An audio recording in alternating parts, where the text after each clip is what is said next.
दोपहर के 1 बजे लीज़ा की आंख खुली तो इसने घूमते सर के साथ छत को देखा। रात का गुजरा हल पर याद करके वो घबरा कर उठ बैठी। इसे इस घटिया इंसान से बचाकर घर लाया था और फिर इसने इसे एक दवाई दी थी जिसे खाकर लीज़ा सो गई।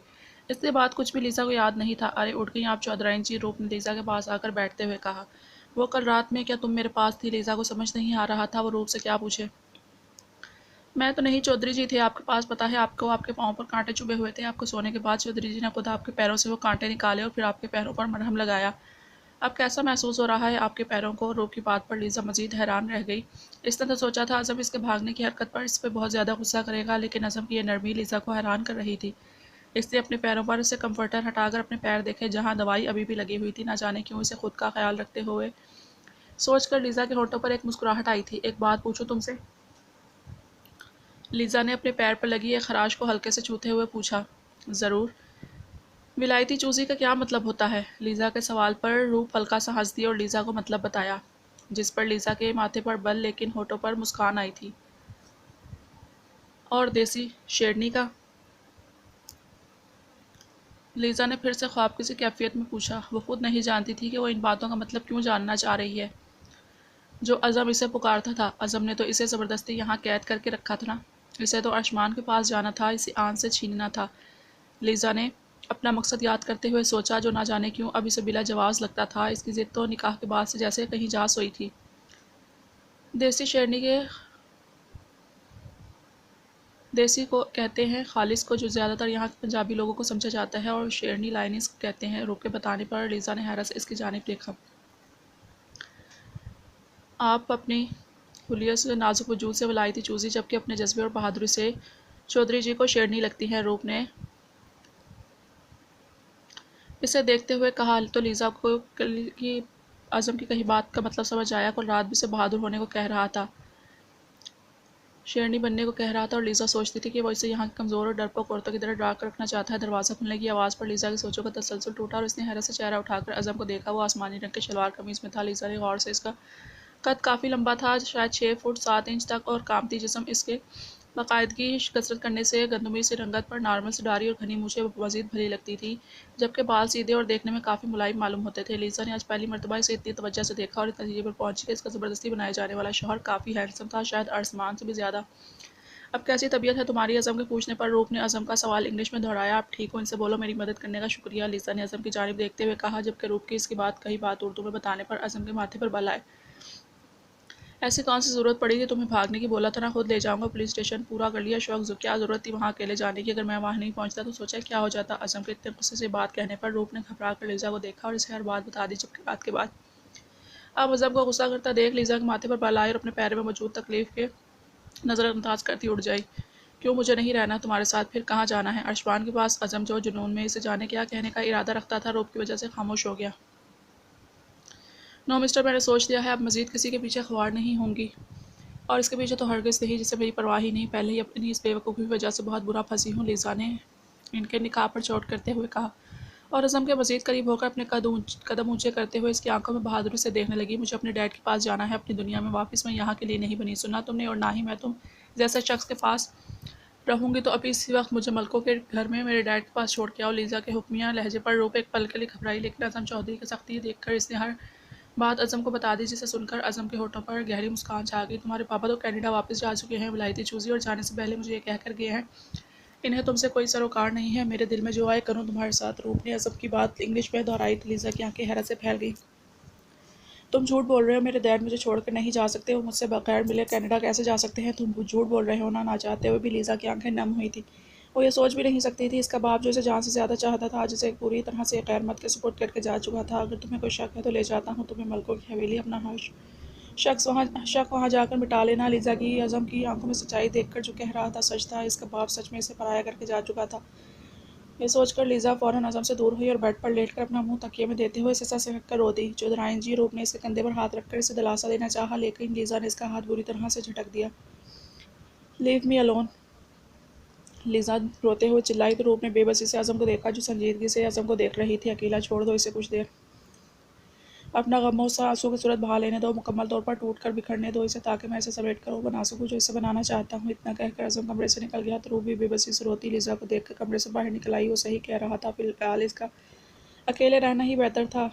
सुल्तान सुबह जल्द ही ऑफिस के लिए निकल गया। इतने दिन ऑफिस ना जाने की वजह से इसका काम बढ़ गया था। सुल्तान के जाने के बाद ही मुलाजमा वहाँ आकर सारा घर साफ करके जा चुकी थी और अब कनीज़ को समझ नहीं आ रहा था वो क्या करे, इसलिए अपना इकलौता सूट धोकर प्रेस करने के बाद वही पहन चुकी थी। सुल्तान ने कहा था वो इसे नए कपड़े दिलवाएगा, लेकिन वो शायद मसरूफियत में टाइम नहीं निकाल पा रहा था। कनीज़ ने सोचा वो इसे मजबूर नहीं करेगी। कपड़े चेंज करके इसने बालों की चोटी बनाकर दुपट्टा ठीक से सर कर लिया और घर से बने बाहर लॉन में आकर वहाँ लगे पौधों को देखने लगी। जब अचानक ही चौकीदार ने गेट खोला और एक गाड़ी कमरे में दाखिल हुई।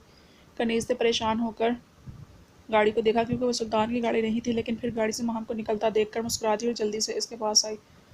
अस्सलाम वालेकुम बाजी। वालेकुम सलाम क्यूटी, कैसी हो? महम ने इसे हल्का सा गले लगाते हुए पूछा। मैं बिल्कुल ठीक हूँ, आप आए अंदर, मैं आपके लिए शरबत बनाती हूँ। कनीज़ की चाहत पर महम खुलकर मुस्कुरा दी। नहीं क्यूटी, मुझे देर हो रही है, बल्कि तुम मेरे साथ चलो, मैं तुम्हें ही लेने आई हूँ। मुझे लेने? क्यों? कनीज़ ने हैरत से पूछा। हाँ, मुझे सुल्तान ने बताया इसने तुम्हें शॉपिंग करवानी है, तो मैंने इससे कहा मैं तुम्हें ले जाती हूँ शॉपिंग पर, ज़्यादा अच्छी तरह से करवा दूँगी। सब गैस वाट को मान भी गया। माँ हमने खुशी से कहा और पर्स में से सुल्तान का क्रेडिट कार्ड निकाल कर कनीज़ के सामने किया। ये तुम है, तुम्हारे शौहर ने तुम्हें शॉपिंग करवाने के लिए आज लूट लेंगे इसे हम। ने एक आंख दबाकर कहा। चलो अब जल्दी से गाड़ी में बैठो, देर हो रही है।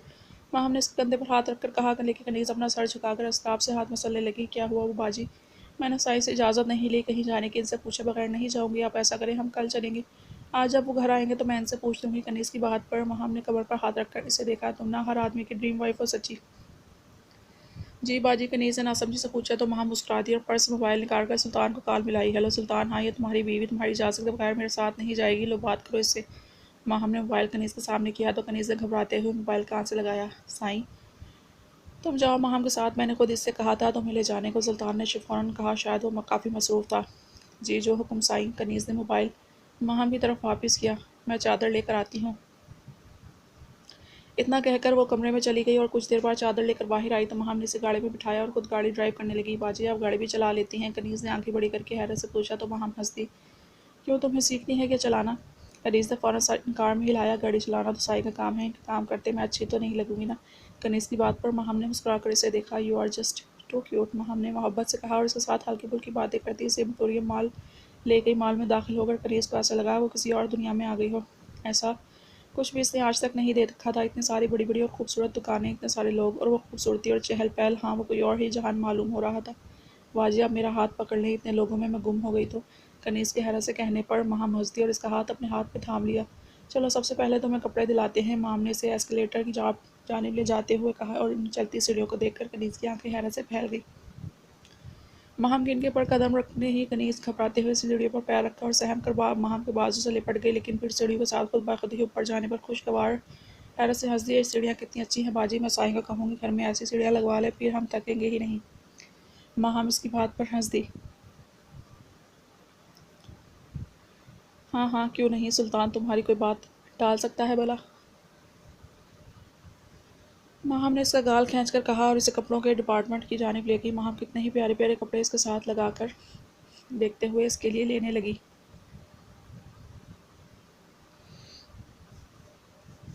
बाजी बस कर दे, बड़ा खर्चा हो जाएगा। साईं का कनीज़ ने परेशानी से कहा तो महम ने घूरा। तो उसकी कमाई पर हक है तुम्हारा, तुम्हारे लिए कमाता है वो। एक बात याद रखना कनीज़, कभी भी अपना हक मत छोड़ना, वरना बहुत से लोग इस पर टाका डालने बैठ जाएंगे। महम ने इसे समझाया और अपनी मर्जी से इसके लिए कपड़े जूते लेने लगी। आखिरकार अपनी तसल्ली से सबसे लेकर वह कनीज़ को वहाँ से बाहर ले आई। अब हम घर जाएंगे? कनीज़ ने मासूमियत से पूछा। नहीं क्यूटी, अब हम सुल्तान के होश उड़ाने का सामान लेने जाएंगे।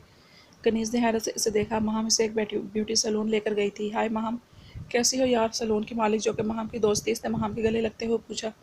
मैं एकदम फैंटास्टिक हसीना। महम ने एक नज़र कनीज़ को देखा जो हैरत से मुंह खोले इर्द गिर्द देख रही थी। अभी कुछ दिन पहले तो तुम सब करवा कर गई थी, आज फिर से यहाँ का क्यों ख्याल आ गया? हसीना ने महम से पूछा तो वो मुस्कुरा दी। आज मुझे नहीं, तुम्हें इसे सजाना है, इसके सजना के लिए। ये बस ऐसा करो हसीना कि जो इसे देखे तो देखता ही रह जाए। महम की बात पर हसीना ने कनीज़ को सर से लेकर पैरों तक देखा और मुस्कुरा दी।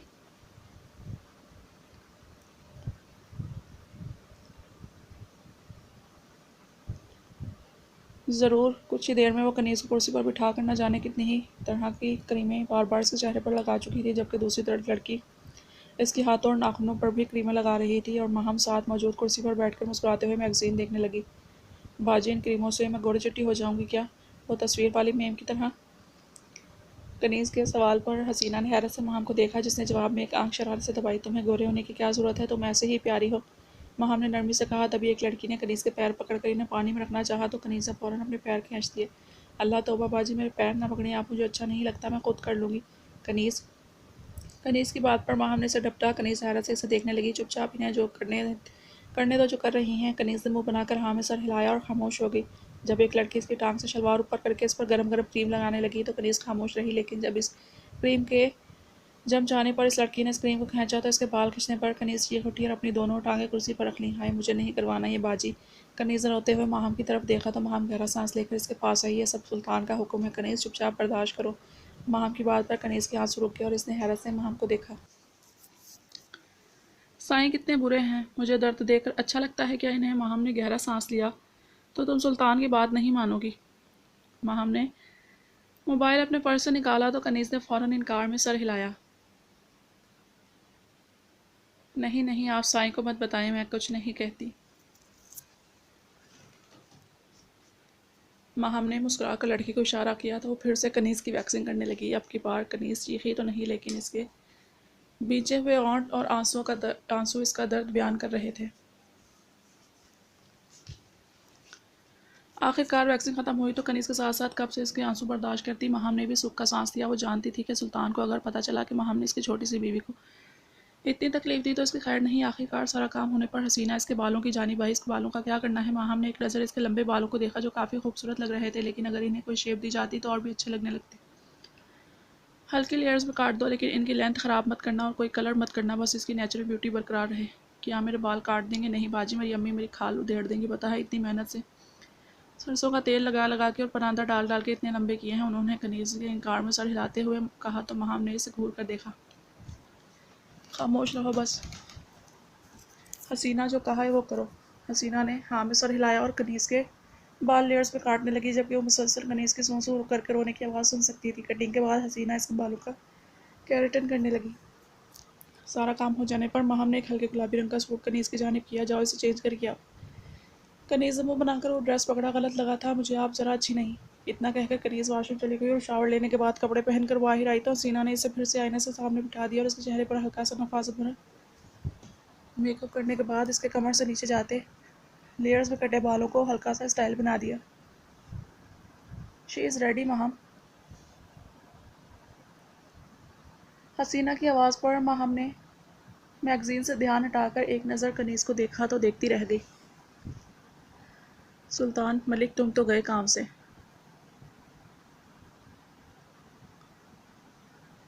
माहम ने अपनी कामयाबी पर मुस्कुराते हुए सोचा। वो जानती थी कि अच्छी दोस्त बनकर अपने दोस्त का घर इसकी पसंद के मुताबिक बसाने में वो कामयाब होने वाली थी। लिज़ा को कमरे में अकेला छोड़ने के बाद अपनी बोरियत दूर करने रूप हवेली के सहन में आई और वहाँ लगे आम के दरख्त पर कच्चे आमों को ललचाती निगाहों से देखने लगी। जब मुंह में बेसाख्ता पानी आने लगा तो इसे झुककर एक पत्थर उठाया और आम का निशाना लेकर मारा, लेकिन इसका निशाना इतना अच्छा नहीं था कि आम को लगता तो पत्थर दूर इसके करीब भी नहीं गया। मुंह बनाकर वो दूसरी साइड पर आई और एक फिर से पत्थर उठाकर आम को मारा, लेकिन बेसूद। अब की बार रूप ने अपने दांत की चचाई और फिर से पत्थर उठाकर पूरी ताकत से आम को मारना चाहा, मगर इस बार तो पत्थर दरख्त की जानिब भी नहीं गया, बल्कि दरख्त से दूर होता सीधा हवेली की जानिब जाते एक शख्स के सर पर लगा। ये देखकर रूप की आंखें खौफ से फैल गईं। वो आदमी सर पलटा जैसे ही पलटा रूप फौरन दरख्त के पीछे छुप गई। कौन है वहाँ? किसने पत्थर मारा मुझे? इस आदमी की रौबदार आवाज़ पर रूप का रोम रोम काँप उठा। मैंने नहीं देखा, किसने मारा है? किसी और से पूछ लो।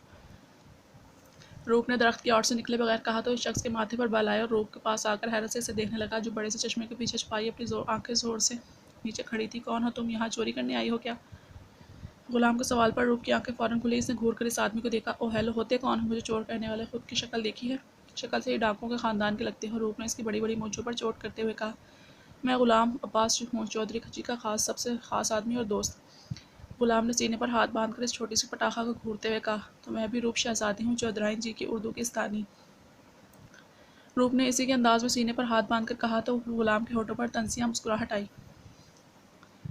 हाँ, तो तुम्हें खुद इंग्लिश आती है कि चौधराइन जी को उर्दू सिखाओगी? ओ हेलो, एम ए इंग्लिश किया है मैंने, तुम्हारी साथ पुश्तों ने इतनी इंग्लिश नहीं पढ़ी होगी जितनी मैंने अकेली ने पढ़ी है, गवार आदमी।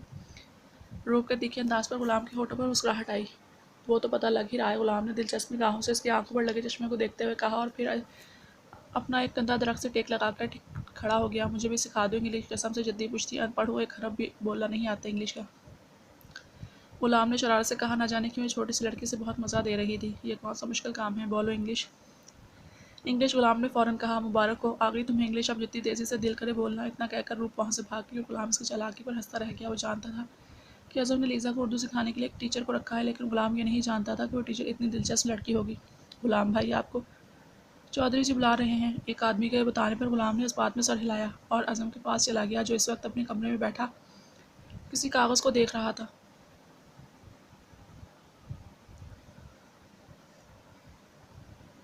खैरियत चौधरी जी, आज मुझे क्यों कर याद किया? गुलाम ने बिला इजाज़त अज़म के सामने मौजूद कुर्सी पर बैठ गया तो अज़म ने वो कागजात गुलाम के सामने किए। एक तो ये ज़मीन के मामलात संभाल लेना, और दूसरा मैं चाहता हूँ कि सब गांव वालों को बता दिया जाए कि अज़म चौधरी शादी कर चुका है और इसकी बीवी कौन है।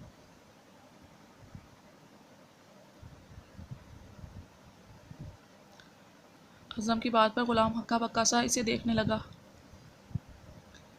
लेकिन क्यों? क्योंकि अगर सबको खबर होती कि ये लड़की मेरी बीवी है तो कल रात जो हुआ वो नहीं होता, और मैं नहीं चाहता कि ऐसा फिर से हो। अज़म काफ़ी संजीदगी से बोला।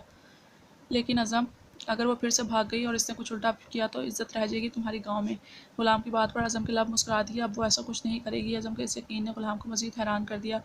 तुम बस लोगों को इकट्ठा होकर का पैगाम दो, इनसे कहो कि अज़म चौधरी सबको इनकी चौधराइन से मिलाना चाहता है, बाकी सब मैं देख लूँगा। गुलाम ने गहरा सांस लेकर हाँ में सर हिलाया। जैसे तुम्हें ठीक लगे, लेकिन मैं इस लड़की पर भरोसा नहीं कर सकता। गुलाम ने अपना जवाब पेश किया। तुझे क्या लगता है मैं करता हूँ इस पर भरोसा? गुलाम ने हैरत से अज़म को देखा।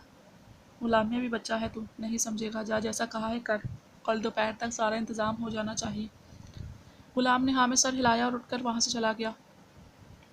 सच तो ये था कि इसका बचपन का दोस्त ही इसकी समझ से बाहर था। सुल्तान की मीटिंग ख़त्म होते काफ़ी टाइम हो गया था। जब वो घर पहुंचा तो रात के 10 बज रहे थे। ऐसे बेसाख्ता तौर पर कनीज़ का ख्याल आया। कहीं ना कहीं इसके घर देर से आने की वजह कनीज़ ही थी। वो तो बस इससे दूर रहना चाहता था, क्योंकि जितना वो इसके करीब रहता था इसका दिल इतना ही इसके लिए तड़पता था। सुल्तान अपने कमरे की जानिब जाने लगा जब इसकी निगाह कनीज़ के कमरे से आने वाली रोशनी पर पड़ी। कहीं वो इसका इंतज़ार तो नहीं कर रही थी। ना जाने इसने कुछ खाया भी था या नहीं। ये सोच आने पर वो कनीज़ के कमरे की जानिब चल दिया। ऐसे एप्पल भी से उफ, क्या बताया था ये बाजी ने। सुल्तान ने हैरत से कनीज़ को देखा, जो बेड पर बैठकर सर झुकाए जाने क्या कर रही थी। तुम सोई नहीं? सुल्तान की आवाज़ पर कनीज़ ने सहम कर अपना सर ऊपर किया और सामने पड़ी किताब अपने पीछे छुपाकर उठ खड़ी हुई। वो मैं आपका इंतज़ार कर रही थी। खाना लगाऊँ आपके लिए? कनीज़ ने अपनी घबराहट छुपाते हुए सुल्तान से पूछा, लेकिन सुल्तान इसकी बात कहाँ सुन रहा था। इसका सारा ध्यान तो बस इसे देखने में था। गुलाबी रंग की शलवार कमीज़ में मलबूस नफासत से किए मेकअप और कंधों पर फैले मुलायम बालों के साथ वो ख्वाबनाक ही तो लग रही थी, जबकि स्टाइलिश कटिंग की वजह से कुछ आवारा लिटें बार बार इसके चेहरे को मोहब्बत से छूकर सुल्तान की बेचैनी को बढ़ा रही थी। सुल्तान ख्वाब किसी कैफियत में चलता इसके पास आया। इसका चेहरा थोड़ी सा पकड़ कर ऊंचा किया। झुकी हुई नज़रों से पुरता पिछ निगाहें गुलाबी लिपस्टिक से सजे कपाती होंठों पर पड़ी तो सुल्तान की आंखों में जुनून उतरा। किसने किया है ये सब? सुल्तान के लहजे की सख्ती पर कनीज़ ने सहम कर पूरी की पूरी कांपने लगी। वो महमबाजी ने वो पार्लर लेके गई थी, आपको मैं अच्छी नहीं लग रही क्या? कनीज़ ने बहुत उम्मीद से इसे देखते हुए पूछा और फिर इसके हुक्म की तकमील करती नज़रें झुका गई। काश मैं तुम्हें बता सकता कि तुम मुझे किस कदर अच्छी लग रही हो। सुल्तान ने अपने अंगूठे से इसकी होंठों पर लगी लिपस्टिक को हटाया। काश तुम्हें अपने अमल से बता सकता कि तुम्हारी मेरे लिए सजने की कोशिश मेरी क्या हालत कर रही है नूरी। सुल्तान ने आंखें बेबसी से मूंदते हुए इसके बालों में अपना चेहरा छुपाया तो कनीज़ घबरा कर अपनी आंखें मूंद गई। साईं,